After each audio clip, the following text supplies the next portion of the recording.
Hello everybody and welcome to my new tutorial playlist on game development in Python. So some quick background. For the last couple years I've been using Unity for the most part for messing around with games. And C# isn't really my favorite language to work in, but kind of gotten used to some of the things in it. And this fall I was teaching a intro to software development course that uses Python.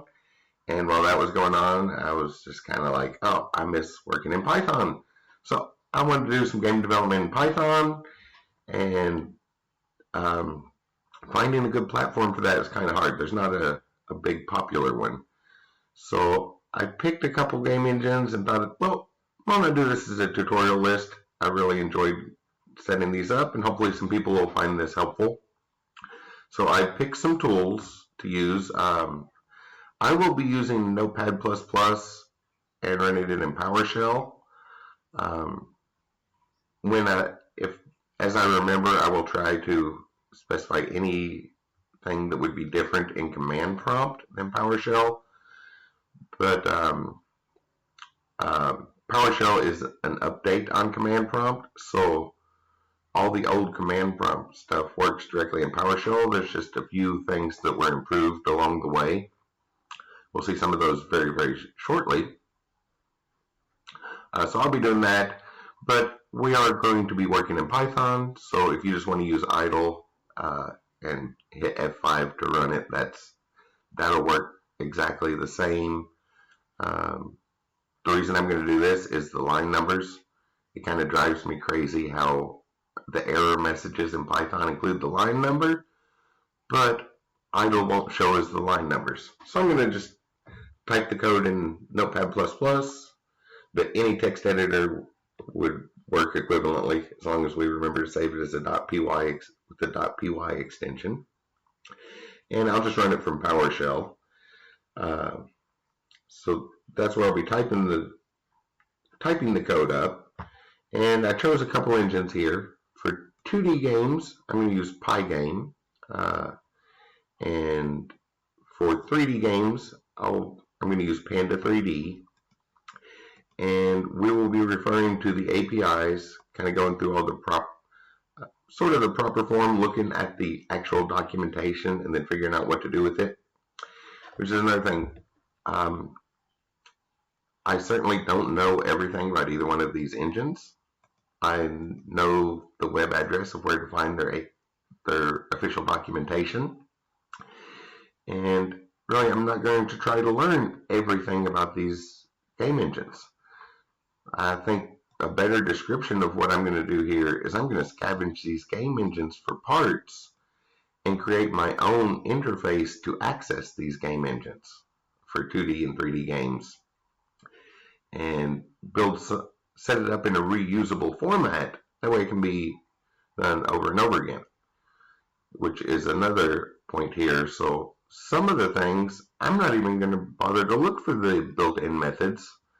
The hard part is getting the rendering up and some of the stuff in the engine going. And I'm going to go grab the hard parts from these existing game engines. But a lot of the things like the movements and some basic physics and stuff that I'll need, I'll be typing in. I'm just going to type in the math myself rather than dig through all the documentation and try to figure out what they put together. Because for one, when a large game engine is built, the developers have to generalize that so that it can fit anybody's needs. But when they built that, they didn't know what my needs were. So I'm going to redo some stuff that can be done with fairly simple mathematics, just a few lines of code to calculate the equations. I'm just going to do that myself, and then use the engines, kind of just scavenge the engines for hard parts, and really build an interface to access these engines and build something. So for doing the math ourselves, Here's a textbook that I read a few years back. It's an excellent one, Physics for Game Developers.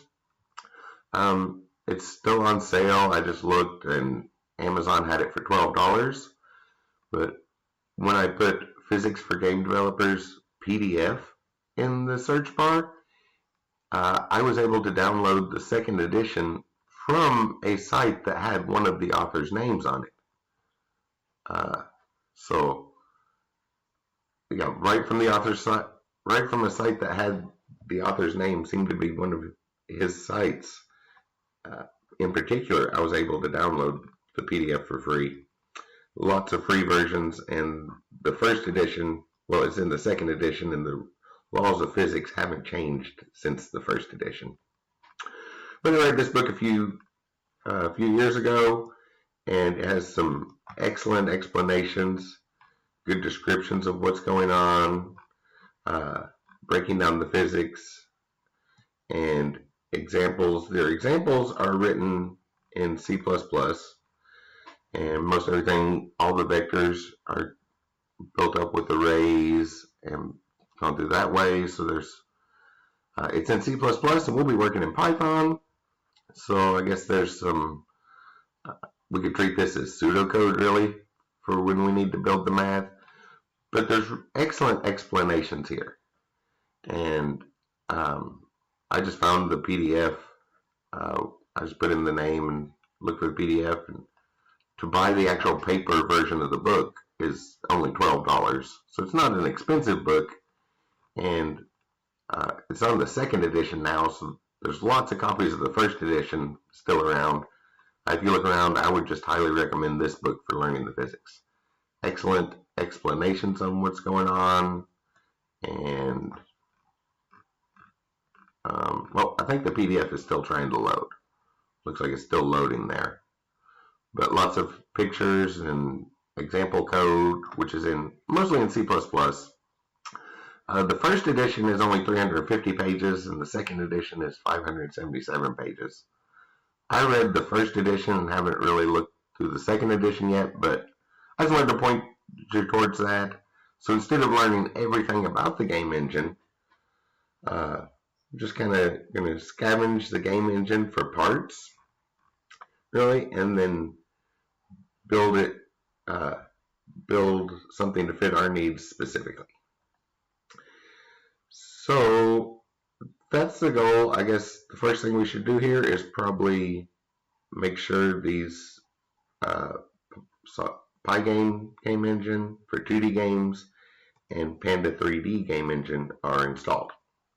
And both of them are really easy sites. It's panda3d.org and pygame.org. So they're easy to find.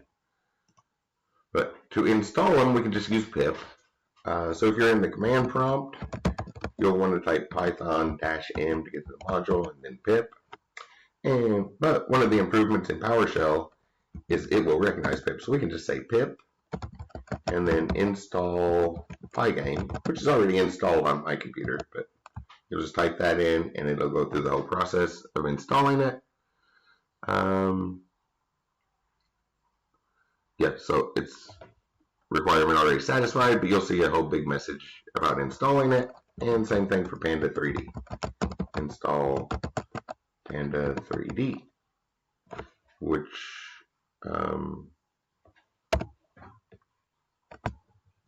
requirement already satisfied. So it's installed on mine. Just make sure you have the latest version of both of those and some sort of text editor to work in.